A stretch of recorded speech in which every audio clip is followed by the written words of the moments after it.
Welcome to మెగానెన్ TV. అమెరికాలో ఒక పేరు ఇప్పుడు ప్రకంపనలు సృష్టిస్తుంది. అదే జెఫ్రీ ఎప్స్టీన్.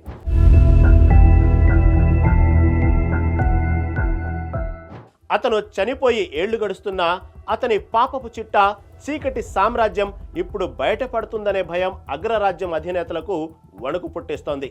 2019లో జైలులో అనుమానాస్పద స్థితిలో మరణించిన ఈ ఆర్థిక నేరగాడి కథ అక్కడితో ముగిసిపోయిందని అనుకున్నారంతా.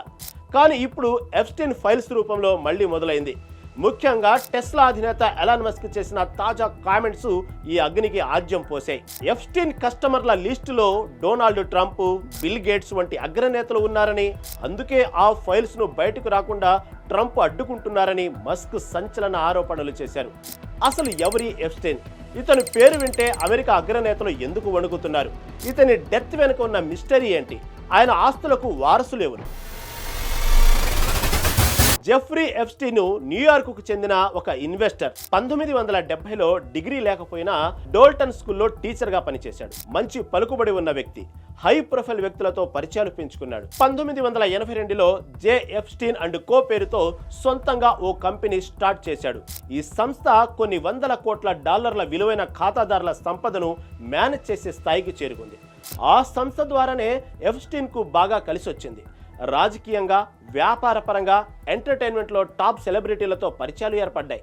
సొంతంగా ఒక ఐలాండ్ కొన్నాడు. ప్రైవేట్ జెట్ మెయింటైన్ చేసేవాడు. ఇతనిదంతా చీకటి దందా. సెలబ్రిటీలు, రాజకీయ నాయకులకు యువతులను ఎరగా వేసి వారిని ట్రాప్ చేసేవాడు.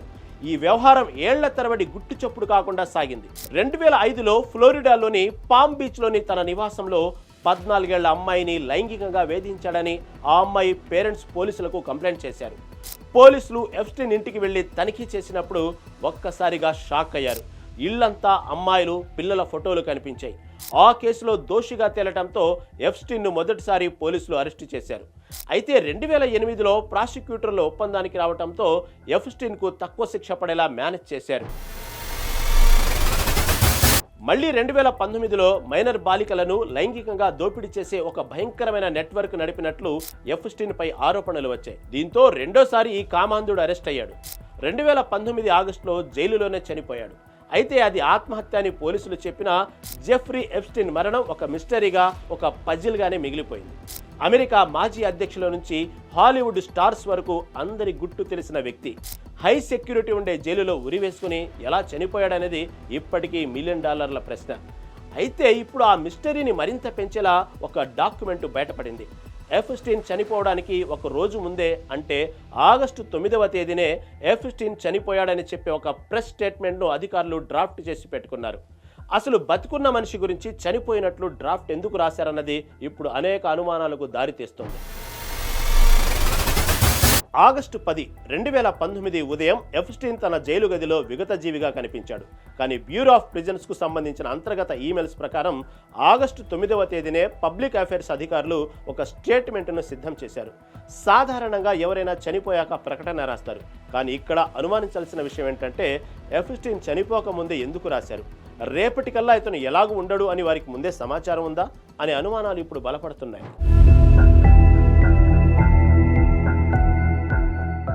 ఇది కేవలం పొరపాటు అనుకోవడానికి లేదు. ఎందుకంటే సరిగ్గా ఎప్స్టీన్ చనిపోయిన రోజే అతని గది ముందున్న సీసీటీవీ కెమెరాలు పనిచేయలేదు. అతనికి కాపలాగా ఉండాల్సిన 2 గార్డ్స్ ఆ రాత్రి నిద్రపోయారు. అంతకు ముందే అతను ఆత్మహత్యాయత్నం చేసిన ఆ రోజు మాత్రం అతన్ని సూసైడ్ వాచ్ నుంచి ఎందుకు తొలగించారు? ఇవన్నీ చూస్తుంటే ఆ డ్రాఫ్ట్ ముందే సిద్ధం చేయడం కూడా ప్లాన్లో భాగమేనా అని నెటిజన్లు ప్రశ్నిస్తున్నారు.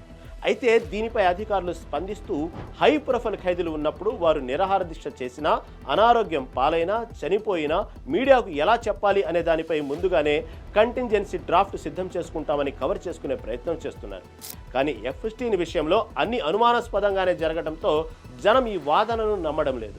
ఒక మనిషి చనిపోకముందే మరణ వార్త సిద్ధం చేయడం అనేది మామూలు విషయం కాదు. ఎప్స్టీన్ దగ్గర ఉన్న రహస్యాలు బయటపడకూడదనే అతన్ని వ్యూహాత్మకంగా అంతం చేశారా అనే అనుమానాలకు ఈ కొత్త డాక్యుమెంట్ బలం చేకూరుస్తుంది. జెఫ్రీ ఎప్స్టీన్ చనిపోయి 7 ఏళ్లవుతున్నా అతని పేరు వింటేనే అగ్రరాజ్య అధినేతలు, హాలీవుడ్ స్టార్సు, రాజకుటుంబీకులు వణికిపోతున్నారు. అందుకు కారణం ఎప్స్టీన్ ఫైల్స్ ట్రాన్స్పరెన్సీ యాక్ట్ కింద అమెరికా ప్రభుత్వం విడుదల చేసిన లక్షలాది డాక్యుమెంట్లే. అమెరికా న్యాయశాఖ విడుదల చేసిన మెమో ప్రకారం 300 గిగాబైట్లకు పైగా డేటా, భౌతిక ఆధారాలను FBI సేకరించింది. వీటిలో వేధింపులకు గురైన అమ్మాయిల ఫోటోలు, వీడియోలు, ఇతర వ్యక్తులకు సంబంధించిన ఈమెయిల్స్, దర్యాప్తులో భాగంగా రికార్డు చేసిన ఇంటర్వ్యూలు ఉన్నాయి. జనవరి 30న అమెరికా న్యాయశాఖ ఎప్స్టీన్ ఫైల్స్ కు సంబంధించిన చాలా వరకు సమాచారాన్ని విడుదల చేసింది. ఆ ఫైల్స్లో 30 లక్షలకు పైగా పేజీలు, 2000 వీడియోలు, 1,80,000 వరకు ఫోటోలు ఉన్నాయి. ఇవే ఇప్పుడు అమెరికాలో ప్రకంపనలు సృష్టిస్తున్నాయి. ఇక ఇప్పుడు జెఫ్రీ ఎప్స్టీన్ ఆస్తులకు సంబంధించిన విషయం ప్రపంచవ్యాప్తంగా హాట్ టాపిక్గా మారింది. అతను బతికున్నప్పుడు అతని చేతుల్లో బాధింపబడిన అమ్మాయిలకు ఎప్స్టీన్ చనిపోయాక తన ఆస్తిని రాసిచ్చాడని తాజా రిపోర్ట్స్ చెబుతున్నాయి. తాజా నివేదికల ప్రకారం ఎప్స్టీన్ చనిపోయే నాటికి అతని ఆస్తి విలువ సుమారు $634 మిలియన్. ఇందులో సింహభాగం ట్యాక్సులు, లాయర్ల ఫీజులకే వెళ్లిపోయాయి. మిగిలిన దాంట్లో బాధితులకు నష్టపరిహారం చెల్లించారు. అయితే అందరినీ ఆశ్చర్యపరిచే విషయం ఏంటంటే, ఎప్స్టీన్ చివరి రోజుల్లో తోడుగా ఉన్న కరీనా షులియాక్ అనే మహిళకు ఊహించని రీతిలో ఆస్తిని రాసిచ్చాడు. లారస్ దేశానికి చెందిన కరీనా షులియాకు డెంటిస్ట్ అని సమాచారం. ఎప్స్టీన్ జైలుకు వెళ్లక ముందు ప్యారిస్ పర్యటనలోనూ ఆమె అతని వెంట ఉంది. ఎప్స్టీన్ చనిపోయే సమయానికి అతని చివరి గర్ల్ ఫ్రెండ్ ఆమెనే. తాజా పత్రాల ప్రకారం కరీనాకు ఎప్స్టీన్ $60 మిలియన్ అంటే 500 కోట్ల రూపాయల ఆస్తిని ముట్టజెప్పాడు. ఇందులో 50 మిలియన్లు నేరుగా ట్రస్ట్ ద్వారా, మిగిలినవి ఇతర రూపాల్లో అందాయి. అంతేకాదు 2019లో ఎప్స్టీన్ ఆమెకు ఒక ఖరీదైన మెర్సిడెస్ బెంజు, ఒక మెసెరటి కార్ను బహుమతిగా ఇచ్చాడు. ఆమె లాయర్ల ఫీజులు కూడా ఎప్స్టీన్ ఎస్టేట్ నుంచే చెల్లించారు.